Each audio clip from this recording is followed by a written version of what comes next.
ஆசிரியர்களுக்கு வணக்கம். நாம் இப்போ சைக்காலஜி கிளாஸ் தான் பார்க்க போகிறோம். கவனக்குலைவு இதை பற்றி பார்க்க போகிறோம்.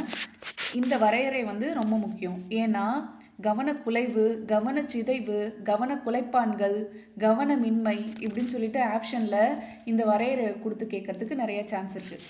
அதனால் இது ஒரு டைம் பார்த்துக்கோங்க. மேற்கொண்டுள்ள கவனத்திலிருந்து நாம் நம் கவனம் விலகி தேவையற்ற பயன்படாத தூண்டலின் பால் செல்கின்ற வினையே கவனக்குலைவு என்கின்றோம். கவனக்குலைவு அதுக்கு என்ன சொல்கிறாங்கன்னா, இப்போ நாம் ஏதாவது ஒரு வேலை செஞ்சிட்ருக்கோம், ஆனால் நம்ம கவனம் அந்த வேலையில் இல்லாமல் டக்குன்னு வேற ஒரு இடத்துக்கு நம்ம கவனம் மாறுற விதத்தை தான் கவனக்குலைவு அப்படின்னு சொல்கிறாங்க. இந்த கவனக்குலைவுக்கு இன்னொரு பேரும் இருக்குது. அது என்னன்னா கவனச்சிதைவு. சரிங்களா?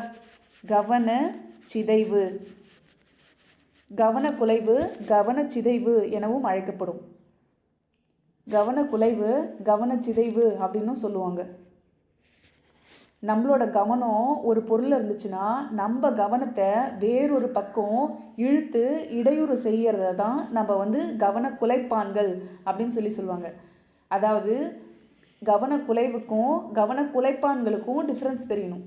கவனக்குலைவுனா என்னென்னா, நம்மளோட கவனம் ஒரு விஷயத்தில் இப்போ நம்ம படிச்சுட்ருக்கோம் அப்படின்னா டக்குன்னு டிவி சவுண்டு கேட்குதுன்னு வச்சுக்கோங்க, நம்ம டக்குன்னு டிவி பார்க்க ஆரம்பிச்சிருவோம். நமக்கு பிடிச்ச ஒரு விஷயம் போய்ட்டு இருந்ததுன்னா டக்குன்னு டிவி பார்ப்போம் இல்லைங்களா? இதுக்கு பேர் கவனக்குலைவு. அப்போ கவனக்குலைப்பான்கள் அப்படின்னா என்னென்னா, அதுதான் டிவி தானே நம்மளோட கவனத்தை மாற்றுது. அது இடையூறு செய்து வேறு பக்கத்துக்கு நம்மளோட கவனத்தை திருப்புது. அப்போ கவனக்குலைவுக்கும் கவனக்குலைப்பானுக்கும் டிஃப்ரென்ஸ் தெரியணும். சரிங்களா?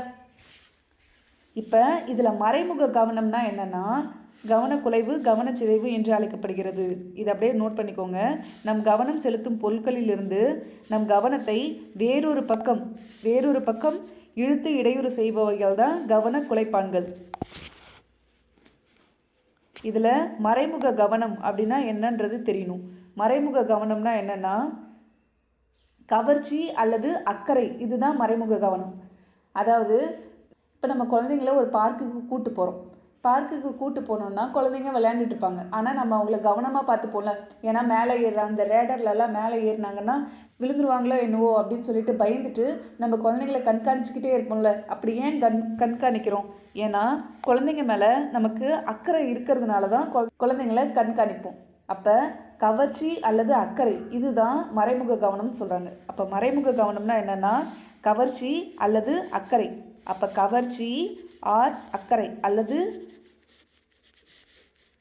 அக்கறை, இதை தான் கேர் பண்ணி பார்த்துக்கிறது, இதை தான் கவனம்னு சொல்கிறாங்க.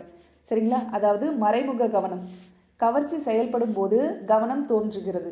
இப்போ ஒரு பூ அட்ராக்டிவாக இருந்ததுன்னா, பார்க்குறதுக்கே ரொம்ப கலர்ஃபுல்லாக அட்ராக்டிவாக கவர்ச்சியாக இருந்ததுன்னா நம்மளோட கவனம் அதை நோக்கி போகுமா? இந்த பூ டிஃப்ரெண்ட்டாக இருக்கே அப்படின்னு சொல்லி பார்ப்போம் இல்லைங்களா? அதுதான். அப்போ கவர்ச்சி செயல்படும் போது கவனம் தோன்றுகிறது. இந்த வேர்டெல்லாம் இம்பார்ட்டன்ட். ஏன்னா கூற்று காரணம்ல இந்த மாதிரி கேட்கறதுக்கு நிறைய சான்சஸ் இருக்குது.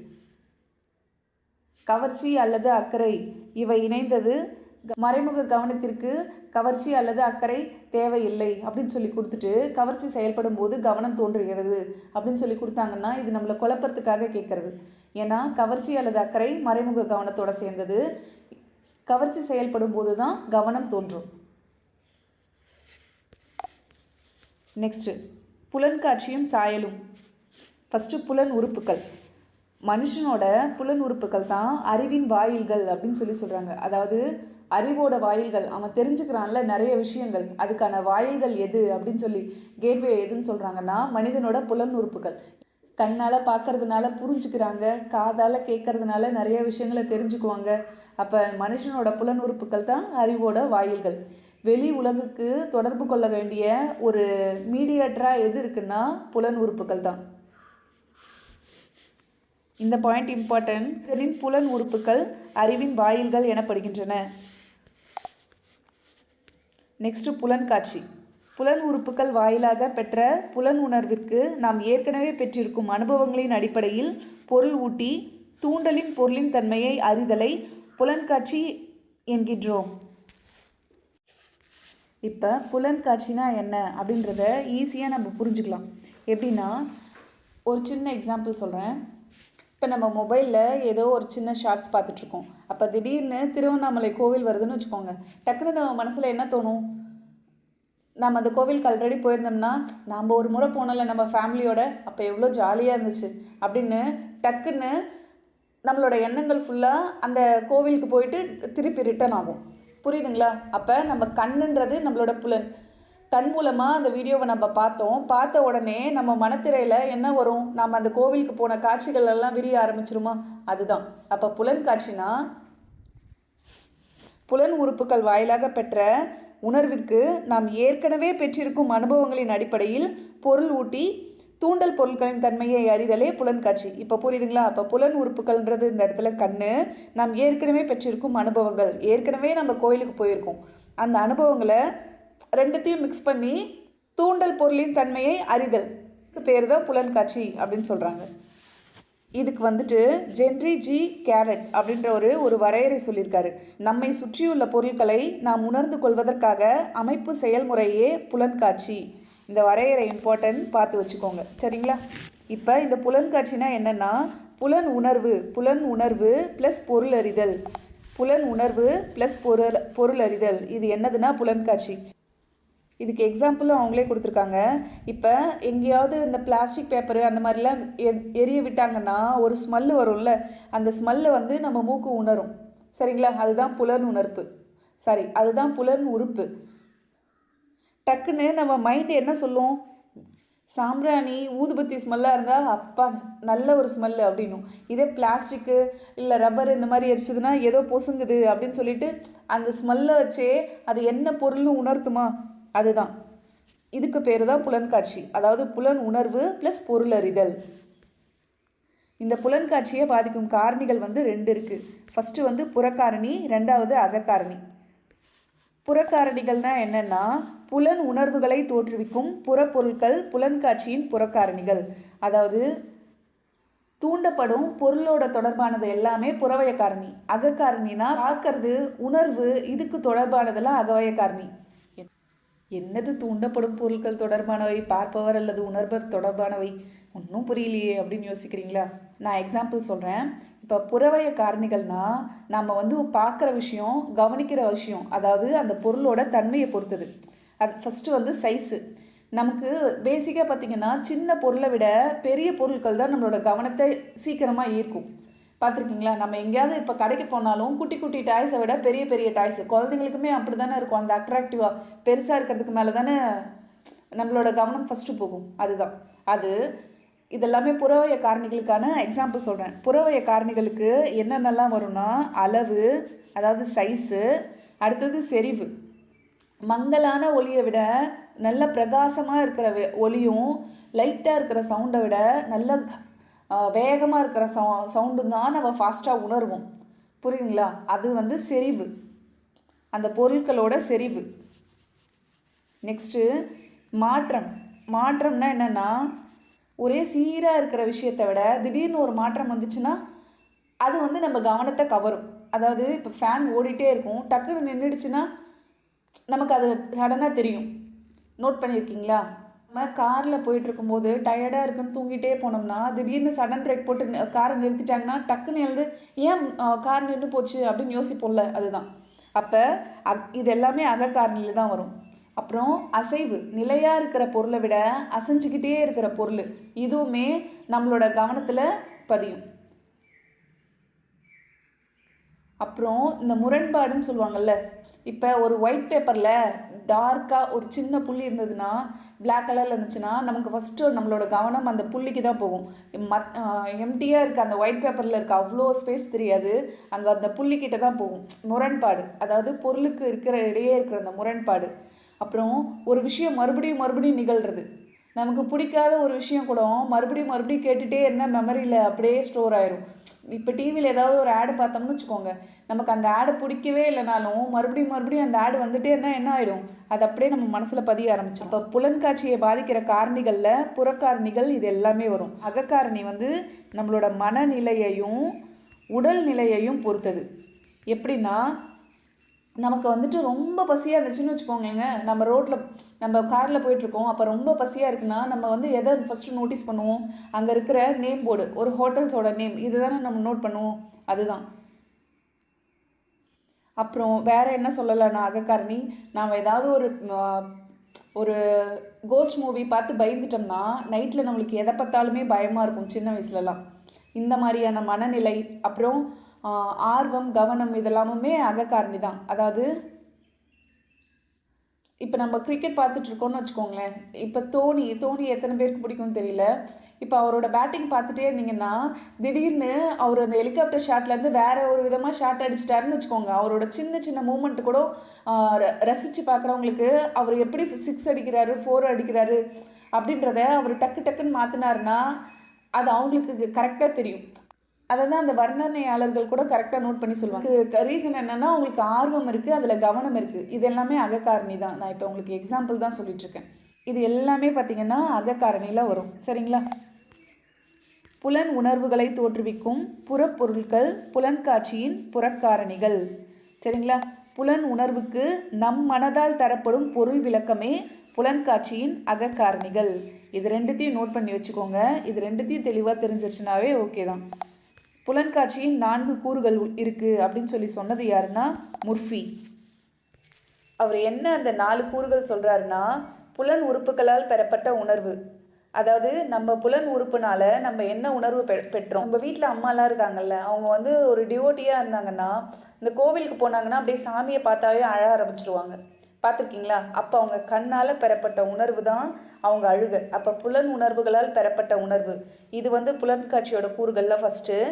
செகண்ட் என்னென்னா, நம்மளோட புலன் உணர்வுகளோட தன்மைகளை பொறுத்து, நம்மளோட வலுவை பொறுத்து அதெல்லாம் உணர்ந்துக்கிற திறனுள்ள நரம்பு மண்டலம். இதுதான் செகண்டாக சொல்கிறாரு. தேர்ட் என்னென்னா, நம்மளோட முந்தைய அனுபவங்கள். அப்புறம் புலன் உணர்வை பெறும்போது நம்மக்கிட்ட இருக்கிற மனநிலை, நம்ம எந்த மனநிலையில் இருப்போம் அப்படின்றது. அதே தான். இப்போ ஒரு பேட் ஸ்மெல் வந்ததுன்னா டக்குன்னு மூக்கை மூடிப்போம்ல, அப்போ நம்மளோட மனநிலை எப்படி இருக்கும்? என்னடா இப்படி எதையோ போட்டு கொளுத்திட்டு இருக்காங்களே அப்படின்னு கோபம் தானே வரும். அதுதான் இந்த புலன்காட்சியோட கூறுகள் சொன்னது யாருன்னு மட்டும் தெரிஞ்சுக்கோங்க. இந்த பாயிண்ட் எல்லாம் கேட்க மாட்டாங்க. புலன்காட்சியில் 4 கூறுகள் இருக்குது அப்படின்னு சொன்னது யாருன்னா முர்ஃபி. குழந்தைகளோட கற்றலில் முதல் வழியாக அமையிறது எதுனா புலன்காட்சி தான். இப்போ இந்த மாண்டிச்சோரி முறையிலே ஆகட்டும், இந்த ப்ளேவே மெத்தட்லேயே ஆகட்டும், ஒரு பாலை வச்சு குழந்தைங்கள விளையாட விட்டால் வீட்டுக்கு போனதுக்கப்புறம் நம்ம அதே மாதிரி ஒரு பால் வாங்கி கொடுத்தா அந்த குழந்தைங்களுக்கு என்ன தோணும்? அம்மா இதே மாதிரி பால் எங்கள் ஸ்கூல்லேயும் இருக்குமா, நாங்கள் அதை வச்சு விளையாண்டோம் அப்படின்னு சொல்லுவாங்கள்ல. அப்போ குழந்தைங்களோட எண்ணம் வந்துட்டு ஒரு புலன்காட்சி மூலமாக உணர்றாங்க. அந்த பால் பார்த்ததை கம்பேர் பண்ணிக்கிறாங்க. அப்போ அவங்க குழந்தைகளோட கற்றலில் முதல் வழியாக அமையிறது புலன்காட்சி. ஒரு விஷயத்தை ஆராய்ச்சி பண்ணணும் அப்படின்னாலும் அதுக்கு அடிப்படையாக அமைவதும் புலன்காட்சி தான். மனவெழுச்சிகளுக்கும் செயல்களுக்கும் முதல் படியாக அமைவது இந்த புலன்காட்சி வழியாக வர்ற காட்சி பொருள் தான். புலன்காட்சி இல்லாமல் எந்த ஒரு நினைவும் கற்பனையும் எழவே எழாது. நீங்கள் யோசிச்சு பாருங்களேன். நீங்கள் எந்த ஒரு விஷயத்த யோசிச்சு பார்த்தாலும் இல்லை எதையாவது ஒன்று கற்பனை பண்ணாலும் அந்த இடத்துல ஃபஸ்ட்டு வர்றது புலன்காட்சி தான். இப்போ நம்ம புலன்காட்சின்னா என்ன அப்படின்றத மட்டும்தான் நம்ம இப்போ பார்த்தோம். ஆனால் நம்ம எக்ஸாம் பாயிண்ட் ஆஃப் வியூவில் இனிமேல் வரப்போகிறது தான் இம்பார்ட்டன்ட். கெஸ்டால்டுன்றவர் இந்த புலன்காட்சியை முறைப்படுத்தி சில விதிகளை சொல்லியிருக்காரு. அது என்னன்றதை தான் பார்க்க போகிறோம். சரிங்களா? ஃபஸ்ட்டு வந்துட்டு முழுமைக்காட்சி விதி. இது சொன்னது யாருன்னா கெஸ்டால்ட் கொள்கைப்படி புலன்காட்சி வந்து ஒரு முழுமையும் ஒரு ஒருமைப்பாடும் பெற்று விளங்குது அப்படின்னு சொல்கிறாங்க. எக்ஸாம்பிளாக சொல்லணுன்னா முழுமைக்காட்சி விதி அப்படின்னா ஒரு சர்க்கிள் போட்டு இங்கே ஒரு ரெக்டாங்கிள், இங்கே ஒரு ட்ரையாங்கிள், இங்கேயுமே ஒரு ட்ரையாங்கிள், இங்கே ஒரு ஹாஃப் சர்க்கிள், இது வந்து ஸ்கொயரா இது மாதிரி வட்டம், முக்கோணம், சதுரம், செவ்வகம், வட்டப்பகுதி இது எல்லாத்தோட தொகுதி அப்படின்னு சொல்லி நம்ம சொல்ல மாட்டோம். இது டக்குன்னு பார்த்த உடனே நமக்கு என்ன தோணும்? இது ஒரு மனுஷனோட முகம் அப்படின்றது தானே தோணும். அப்போ புலன்காட்சியில் முழுமை காட்சியாக உணரப்பட்டு பொருள் அறியப்படுது அப்படின்னு சொல்கிறாங்க. அதாவது தனித்தனியாக நம்ம கொடுத்துருந்தாலும் அது எல்லாத்தையும் ஒன்றா தொகுத்து ஒரு முழுமையான காட்சியாக உருவாக்குறது தான் புலன்காட்சியோட விதியோட ஃபஸ்ட்டு, அதாவது முழுமை காட்சி விதி. செகண்ட் வந்துட்டு அண்மை விதி. அண்மை விதினா என்னன்னா, புலன்காட்சி வந்து பொருட்களுக்கிடையே உள்ள நெருக்கம் அல்லது அண்மையினை ஒட்டி அமைதுன்னு சொல்கிறாங்க. அதாவது இதை தான் அண்மை விதி அப்படின்னு சொல்கிறாங்க. இப்போ இங்கே வந்து 12 செங்குத்து கோடு இருக்குது. நமக்கு வந்து 3 கோடாக இருக்கிற 4 தொகுதி இருக்குது. இதுக்கு காரணம் வந்து பக்கத்தில் இருக்கிற கோடு வந்து ஒரே தொகுதியாகவும், இடைவெளி அதிகமாக இருந்துச்சுன்னா வேறு தொகுதியாகவும் நம்மளால் புரிஞ்சுக்க முடியும். ஏன்னா நம்மளோட புலன்காட்சி நம்மளோட அண்மை விதியில் வந்து முறைப்படுத்தப்படுது. நான் சொல்கிறது உங்களுக்கு புரியுதுங்களா?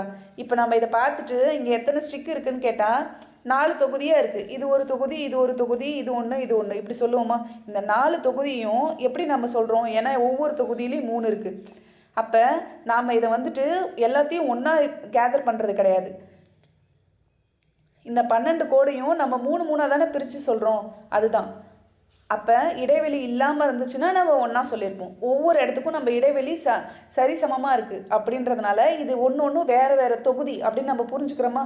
அப்போ இதை தான் அண்மை விதி அப்படின்னு சொல்கிறாங்க. நெக்ஸ்ட்டு ஒப்புடைமை விதி. ஒப்புடைமை விதினா இப்போ ஃபஸ்ட்டு இது ரெண்டுத்துலேயும் நான் ட்ரையாங்கிள் கொடுத்துட்டேன். நெக்ஸ்ட்டு சர்க்கிள் கொடுத்துட்டேன். அடுத்தது ரெக்டாங்கிள் இப்படி கொடுத்துருக்கேன்னு வச்சுக்கோங்க. நெக்ஸ்ட்டு ஸ்டெப்பில் இந்த ட்ரையாங்கிளை நான் அப்படியே இப்படி கொடுத்துக்கிறேன், சர்க்கிள் இப்படி கொடுத்துக்கிறேன், ரெக்டாங்கிளை நான் இப்படி கொடுத்துக்கிட்டேன். இதெல்லாம் ரெக்டாங்கிள் மாதிரியே இல்லையா? ரெக்டாங்கிள்னு வச்சுக்கோங்க. சரிங்களா?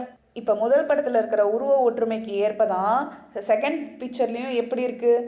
ட்ரையாங்கிள், சர்க்கிள், ஸ்கொயர் இது எல்லாமே ஈவனாகவே தான் இருக்குது. அப்போ இது வந்து எப்படி நமக்கு தோணும்? இங்கே இருக்கிறது இங்கே அப்படியே கிடைமட்டமாக இருக்குது, அதுதானே? இப்போ இங்கே இருக்கிற உருவங்கள் வந்து இங்கே பார்த்தீங்கன்னா அப்படியே கிடைமட்டமாக இருக்குது. இதுக்கு பேர் தான் ஒப்புடைமை. அதாவது முதல் படத்தில் இருக்கிறத விட ரெண்டாவது படத்தில் இருக்கிறது முதல் படத்தில் இருக்கிறத ஒத்து அப்படியே செங்குத்தாக கிடைமட்டமாக அமைஞ்சிருக்கு. ரெண்டாவது படத்தில் இருக்கிறது இதே மாதிரி கிடைமட்டமாக இல்லாமல் செங்குத்தாக அமைஞ்சிருக்கு. சரிங்களா? அப்போ இதுக்கும் அதுக்கும் என்ன ஒப்புமை இருக்குது அப்படின்னு சொல்லி பார்க்குறோம்ல. இங்கே என்ன இருக்கோ அதே பிக்சர் தான் அங்கே இருக்குது. ஆனால் இதுக்கு ரெண்டுத்துக்கும் நம்ம ஒப்புமை சொல்ல முடியும்ல. ஃபஸ்ட்டில் இருக்கிறது கிடைமட்டமாக இருக்குது, ரெண்டாவது இருக்கிறது செங்குத்தாக இருக்குது அப்படின்னு நம்மளால டிஃப்ரென்ஸ் பண்ண முடியுது இல்லை? அதுக்கு பேர் தான் ஒப்புடைமை விதி. ஃபோர்த் என்னன்னா மூட்டை விதின்னு சொல்கிறாங்க. மூட்டை விதி. மூட்டை விதினா என்னென்னா, இந்த குறுகிய இடைவெளியை பாருங்கள். இப்போ இந்த இடத்துல எதுவுமே நான் அந்த இடைவெளிகளை பூர்த்தி செய்யலை. இங்கே எல்லாமே கேப்பாகவே தான் இருக்குது. இப்போ இந்த 3 கோடுகளுக்கு நடுவில் கேப் இருந்தாலும் நம்மளோட மனசு எப்படி சொல்லும்? இது எல்லாத்தையும் அப்படியே ஜாயின் பண்ணி இது ஒரு ட்ரையாங்கிள் ஷேப் அப்படின்னு சொல்லி தான் நம்ம மனசு சொல்லும். இதுதான். அப்போ மூட்டை விதினா என்னென்னா லா ஆஃப் க்ளோஷர் அப்படின்னு சொல்லுவாங்க. அங்கே கேப் இருந்தாலும் நமக்கு வந்துட்டு அதை ஃபில் பண்ணி நம்மளோட மனசு அது முக்கோணம் தான், இது ஒரு ட்ரையாங்கிள் தான் அப்படின்றத அதை உணர்த்தும். ஆனால் மேக்ஸில் இது என்ன சொல்லுவாங்கன்னா, இப்படி தனித்தனியாக இருந்ததுன்னா அது ட்ரையாங்கிள் கிடையாது, இது ஒரு லைன், இது ஒரு லைன், இது ஒரு லைன், அவ்வளோதான். ஆனால் நம்ம மனசு அது ட்ரையாங்கிள்னு சொல்லுதில்ல. அப்போ இதுக்கு பேர் தான் மூட்டை விதி. குறுகிய இடைவெளிகளை பூர்த்தி செஞ்சு பொருட்களை ஒரு முழுமைப்படுத்தி காண்ற தன்மையை தான் மூட்டை விதி அப்படின்னு சொல்கிறோம். நெக்ஸ்ட்டு லா ஆஃப் கண்டினியூட்டி என்னென்னா தொடர்ச்சி விதி அப்படின்னு சொல்லலாம். தொடர்ச்சி விதினா என்னென்னா, சும்மா இப்படி டாட் வச்சுட்டே பாருங்கள். இப்படி டாட் வச்சா இது நமக்கு என்ன உணர்த்துது? இதை பார்த்த உடனே கண்டினியூஸாக இருக்கிறது தானே. அதாவது ஒரு லைன் வந்து இங்கே ஸ்டார்ட் ஆகி அது மாட்டு போயிட்டு இது வரைக்கும் போயிட்டுருக்கு அப்படின்றது தானே நம்ம மனசு உணர்த்தும். இப்போ இந்த படத்தில் இருக்கிற புள்ளிகள் வந்து ஒரே ஸ்ட்ரெயிட்டாக இருக்கும். ஸ்ட்ரெயிட்டாக எங்கம்மா இருக்குது, கோணையாக போட்டிருக்கம்மா அப்படின்னு சொல்லாதீங்க. இதில் வந்து ஒரு கண்டினியூட்டி இருக்குங்களா, ஒரு தொடர்ச்சி இருக்குங்களா? அப்போ இதை தான் தொடர்ச்சி விதின்னு சொல்கிறாங்க. தொடர்ச்சி அப்படின்றது ஒரு கோடானது ஒரு குறிப்பிட்ட திசையிலேருந்து ஆரம்பித்து அதே திசையிலே தொடரும் வகையில் நம்ம வந்து பார்க்குறத உணர்த்தும். அதாவது இந்த லைன் போயிட்டே இருக்கு நேராக அப்படின்றத மாதிரி தானே இதுக்கு மீனிங்கு. இதை வந்து தான் சினிமாவிலலாம் தனித்தனியாக காட்சியை படம் பிடிச்சு அதை வந்து 15 செகண்டுக்கு ஒரு ஃப்ரேமு அப்படின்னு சொல்லி அவங்க கட் பண்ணி ஜாயின் பண்ணுவாங்களாம். அந்த மாதிரி இடத்துல தான் இந்த தொடர்ச்சி விதி பயன்படுது அப்படின்னு சொல்கிறாங்க. இப்போ புரியுதுங்களா? இப்போ கெஸ்டால்டோடது 5 விதி இருக்குது. ஃபஸ்ட்டு வந்து முழுமை காட்சி விதி, செகண்டு அண்மை விதி, தேர்டு ஒப்புடைமை விதி, ஃபோர்த் என்னென்னா மூட்டை விதி, ஃபிஃப்த்து தொடர்ச்சி விதி. சரிங்களா? இப்போ புலன்காட்சியில் ஏற்படும் தவறுகள், இதனால என்னென்ன தவறுகள் வருது, புலன்காட்சியினால் என்ன தவறுகள் ஏற்படுது அப்படின்னு சொல்லி பார்க்கலாம். ஃபஸ்ட்டு என்னென்னா திரிபு காட்சி. நம்மளோட புலன்காட்சி வந்து எப்போவுமே 100% கரெக்டாக இருக்கவே இருக்காது. அதுலேயும் சில தவறுகள்லாம் ஏற்படுறதுக்கு நிறைய வாய்ப்புகள் இருக்குது. ஒரு குறிப்பிட்ட தூண்டல் வந்து நம்மளோட புலன் உறுப்பை தூண்டி சரியான விளக்கத்தை பெறும்போது, அதாவது கரெக்டாக இருக்கும்போது அது வந்து புலன்காட்சி தான் அப்படின்னு சொல்லி ஒத்துப்பாங்க. எக்ஸாம்பிளாக சொல்லணுன்னா, இந்த பெரிய பெரிய மால்லெல்லாம் பார்த்துருக்கீங்களா? அந்த ஃப்ளவர்லாம் வச்சுருந்தாங்கன்னா அப்படியே ஒரிஜினல் பூ மாதிரியே இருக்கும். நம்ம அது ஒரிஜினல் தான் அப்படின்னு நினச்சிட்ருப்போம். ஆனால் அது கிட்ட போய் டச் பண்ணி பார்த்தா மட்டும்தான் தெரியும் அது ஆர்டிஃபிஷியல்னே. சரிங்களா? அப்போ இந்த இடத்துல நம்மளை புலன்காட்சி நம்மளை ஏமாத்திருச்சுன்னு தானே அர்த்தம். நம்மளோட கண்ணு நம்மளை ஏமாத்திருச்சுன்னு தானே அர்த்தம். அதுதான். அப்போ ஒரு குறிப்பிட்ட தூண்டல் வந்து நம்மளோட புலன் உறுப்பை தூண்டி சரியான விளக்கத்தை பெறும்போது, அதாவது நம்ம தூண்டலை சரியாக புரிஞ்சுக்கிட்டோம்னா அங்கே புலன்காட்சி கரெக்டு. அதே நம்ம தப்பாக புரிஞ்சுக்கிட்டோம்னா அங்கே புலன்காட்சியில் தவறு இருக்குது அப்படின்னு சொல்லி அர்த்தம். இந்த மாதிரி ஒரு தூண்டல் வந்து தவறாக நம்ம புரிஞ்சுக்கிட்டோம்னா அதுக்கு பேர் என்ன சொல்கிறாங்கன்னா திரிபு காட்சி. அதாவது ஒரு பொருளை வேறொரு பொருளாக உணர்வது திரிபு காட்சி. சரிங்களா? நாம் அங்கே பார்த்தது ஆர்டிஃபிஷியல் பூவை ஒரிஜினல் பூவான்னு நினச்சோம். அது திரிபு காட்சி கிடையாது. அது இயல்பாக இருக்கிறது. அது புலன்காட்சியோட பிழை. ஆனால் திரிபு காட்சினா என்னென்னா ஒரு பொருளை வேறொரு பொருளாக கற்பனை பண்ணிக்கிறது. எக்ஸாம்பிள் வந்துட்டு இதுக்கு நம்ம புக்லேயே இருக்குது, நம்ம படிச்சிருப்போம். நைட்டில் வந்து கிணத்துல இந்த கிணத்தடியில் இருக்கிற கயிறை மிதிச்சுட்டு பாம்புன்னு நினச்சிட்டு கத்துறது, யாருக்காவது இந்த காயின் ஏதாவது மிஸ் ஆயிடுச்சுன்னா கீழே ஒயிட் கலரில் ஏதாவது மின்னுனா கூட அது காசு தான் அப்படின்னு சொல்லிட்டு இருக்கிறது. இப்போ ட்ரெயின் நின்றுட்டு இருக்கக்குள்ள பக்கத்தில் இருக்க ட்ரெயின் வந்து மூவ் ஆச்சுன்னா நமக்கு என்ன தோணும்? நம்மளோட ட்ரெயின் தான் மூவ் ஆகுது அப்படின்ற மாதிரி தோணும்ல. இது எல்லாமே என்னதுன்னா திரிபு காட்சி. சரிங்களா? இந்த எக்ஸாம்பிள் மட்டும் தெரிஞ்சுக்கோங்க. ஏன்னா புக்கில் இருக்கிற எக்ஸாம்பே கொடுத்து இது வந்து திரிபு காட்சியா, இல்பொருள் திரிபு காட்சியா, இல்பொருள் காட்சியா, புலன் காட்சியா, இந்த மாதிரிலாம் கேட்கறதுக்கு சான்ஸ் இருக்குது. இதில் புலன்காட்சி பிழையே திரிபு காட்சி. சரிங்களா? இப்போ இந்த திரிபு காட்சியோட வகைகளை பார்க்கறதுக்கு முன்னாடி இன்னொரு விஷயம் இம்பார்ட்டண்ட்டாக தெரிஞ்சுக்கணும். இந்த புலன்காட்சி பிழையே திரிபு காட்சி அப்படின்னு சொன்னது யாருன்னா உட்வர்த். இது சொன்னது உட்வர்த். நோட் பண்ணிக்கோங்க. புலன்காட்சி பிழையே திரிபு காட்சி அப்படின்னு சொன்னவர் உட்வர்த். திரிபு காட்சிகளில் 2 டைப் இருக்குது. இயக்க திரிபு காட்சி, பார்வை கோண திரிபு காட்சி அப்படின்னு சொல்கிறாங்க. இயக்க திரிபு காட்சி என்னென்னா, நம்ம ஒரு விஷயத்த உத்து பார்த்துட்டே இருந்தோம்னா அது நகர்ந்து போகிற மாதிரியே தோணும். பார்த்துருக்கீங்களா? கண்ணு சிமிட்டாமல் பார்த்துட்டே, இப்போ வானத்தில் இருக்கிற நட்சத்திரத்தை உத்து பார்த்துட்டே இருந்தால் நமக்கே தோணும் அப்படியே அது வந்து மூவ் ஆகுற மாதிரி. சரிங்களா? இதுக்கு பேர் தான் இயக்க திரிபு காட்சி அப்படின்னு சொல்கிறாங்க. நெக்ஸ்ட்டு பார்வை கோண திரிபு காட்சி அப்படின்னா 2 கோடு வந்து தூரமாக போய் ஒன்று சேர்ற மாதிரி தோணும். இப்போ இந்த வானம் பார்த்தீங்கன்னா, நம்ம வானத்தை பார்த்தா அது வந்து போய் கீழே போய் முடிஞ்சிருச்சு. சின்ன வயசுலலாம் நானே நினச்சிருக்கேன், வானம் அந்த இடத்துல முடிஞ்சிருச்சு, அதை போய் அப்போ தொட்டிட்டு வரலாமா அப்படின்னு சொல்லி தோணும். எங்கள் அம்மாவிட்ட சும்மா டார்ச்சர் பண்ணுவேன், ஏம்மா நான் அதை போய் தொட்டுட்டு வந்துட்டுமா வானத்தை அப்படின்னு சொல்லி கேட்டுகிட்டே இருப்பேன். எனக்கு நல்லா ஞாபகம் இருக்குது. அதுதான் இது வந்து பார்வை கோண திரிபு காட்சி அப்படின்னு சொல்லுவாங்க. அப்போ எனக்கு பார்வை கோணையாக இருந்திருக்குன்னு நினைக்கிறேன் சின்ன வயசில். இது கோணன்னா அந்த கோணம் இல்லை, கோணம் அப்படின்னு சொல்லுவாங்கல்ல, அது பார்வை கோண திரிபு காட்சி. நெக்ஸ்ட்டு ரொம்ப இம்பார்ட்டன்ட் என்னென்னா இல்பொருள் காட்சி. ஒரு தூண்டலை தவறாக புரிந்து கொள்வது திரிபு காட்சி. ஆனால் இதற்கு மாறாக எந்தவித தூண்டலும் இல்லாமல் தூண்டல் இருப்பது போல உணர்வது இல்பொருள் காட்சி.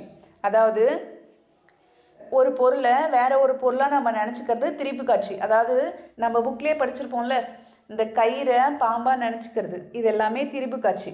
ஆனால் இல்பொருள் காட்சினா என்னென்னா எந்த விதமான தூண்டலும் இல்லாமல், எந்த பொருளுமே இல்லாமல் அங்கே இருக்குது அப்படின்னு உணர்றது இல்பொருள் காட்சி. அதாவது பிரம்ம. இதை எப்படி சொல்லுவாங்கன்னா பாலைவனத்தில் இருக்கிற காணல் நீர். இதுக்கு எக்ஸாம்பிள் என்ன சொல்லுவாங்கன்னா பாலைவனத்தில் இருக்க காணல் நீர். அப்புறம் யாருமே டோரை தட்டியிருக்க மாட்டாங்க, ஆனால் நமக்கு சவுண்டு கேட்ட மாதிரியே இருக்கும், யாரோ தட்டின போல இருக்கே அப்படின்னு சொல்லி யோசிப்போம்ல அது. அப்புறம் ஒரு சிலர் சொல்லுவாங்க, இந்த வயசானவங்கெல்லாம் வீட்டில் பாட்டிங்கெல்லாம் சொல்லுவாங்கல்ல, நான் தூங்கிட்டு இருக்கக்குள்ள அப்படியே பேய் ஜலங்க கட்டிட்டு வந்து ஜல் ஜல்னு சவுண்டு கொடுத்துச்சு அப்படின்னு சொல்லுவாங்கல்ல. அப்போ இந்த மாதிரி அவங்களுக்கு ஒரு ஹெலோசினேஷன் வரும் இல்லைங்களா, அது எல்லாத்தையுமே என்ன சொல்லுவாங்கன்னா இல்பொருள் காட்சி அப்படின்னு சொல்லுவாங்க.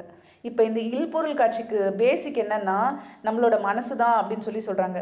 நம்ம மனசுக்குள்ளே இருக்கிற அச்சம், பயம், போராட்டம், இன்ட்ரெஸ்ட்டு, இது எல்லாமே சேர்ந்தது தான் இந்த இல்பொருள் காட்சிக்கான அடிப்படை. இந்த போதைப் பொருளை அதிகமாக எடுத்துக்கிறது, இந்த ட்ரக்ஸு, அதுக்கு அடிக்ட் ஆகிறது, அப்புறம் தீவிரமான கோளாறு, இந்த சாமி வந்து ஆடுது அப்படிலாம் சொல்லுவாங்கல்ல, இது எல்லாமே பார்த்திங்கன்னா அவங்க மனக்கோளாறு இருக்கிறதுனால தான் வருது அப்படின்னு சொல்லிலாம் சொல்கிறாங்க. அது எந்தளவுக்கு உண்மைன்னு தெரியல.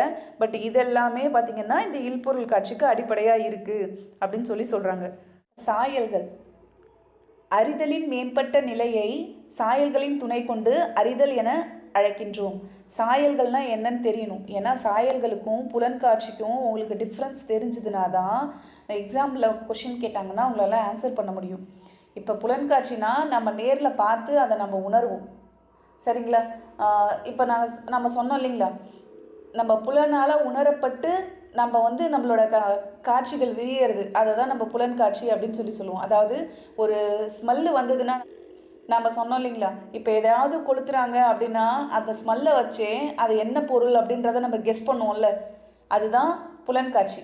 ஆனால் இந்த சாயல்கள்லாம் என்னென்னா நம்ம கண்ணுக்கு எதிரில் அந்த நம்ம கண்ணுக்கு எதிரில் அந்த விஷயம் இல்லைனாலும் நம்மளோட மனக்கண்ணில், அதாவது நம்ம கற்பனையில் அந்த பொருளை வந்து நம்ம மனசுக்கு கொண்டு வர்றது, அதுக்கு பேர் தான் சாயல்கள். இன்னும் கொஞ்சம் சுருக்கமாக சொல்லணும்னா, முன்னாடி நாம் உணர்ந்த ஒரு அனுபவத்தை எந்த ஒரு தூண்டலுமே இல்லைனாலும் மீண்டும் நம்ம மனசுக்குள்ளேயே கொண்டு வர்றது. நம்ம ஒரு நாள் ஐஸ்கிரீம் சாப்பிட்ருப்போம், டிஃப்ரெண்ட்டான ஒரு ஐஸ்கிரீம், நல்ல ஒரு ஃப்ளேவரான ஒரு ஐஸ்கிரீம் சாப்பிட்ருப்போம். அதை வந்து யாராவது பேசுனாங்கன்னா அப்போ நமக்கு டக்குன்னு தோணும், அந்த ஐஸ்கிரீம் எப்படி இருந்துச்சு அப்படின்றது நமக்கு தோணும்.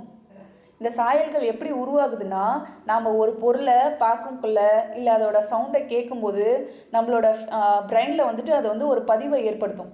அந்த பொருள் வந்து அந்த இடத்துல வந்து மறைஞ்சதுக்கு அப்புறமும் நம்மளோட ஞாபகம், நம்மளோட நினைவாற்றலை யூஸ் பண்ணி அந்த அனுபவத்தை மீண்டும் ஒரு மனசுக்குள்ளே உருவாக்குறது. நம்ம இப்போ ஒண்டர்லாவுக்கு போயிருக்கோம்னு வச்சுக்கோங்க, நம்ம போயிட்டு வந்திருப்போம், ஆனால் மறுபடியும் அதை யோசித்து பார்த்து சந்தோஷப்படுவோம் இல்லைங்களா, இதுக்கு பேர் தான் சாயல்கள். அப்போ அறிதலின் மேம்பட்ட நிலையே சாயல்களின் துணை கொண்டு அறிதல், சரிங்களா?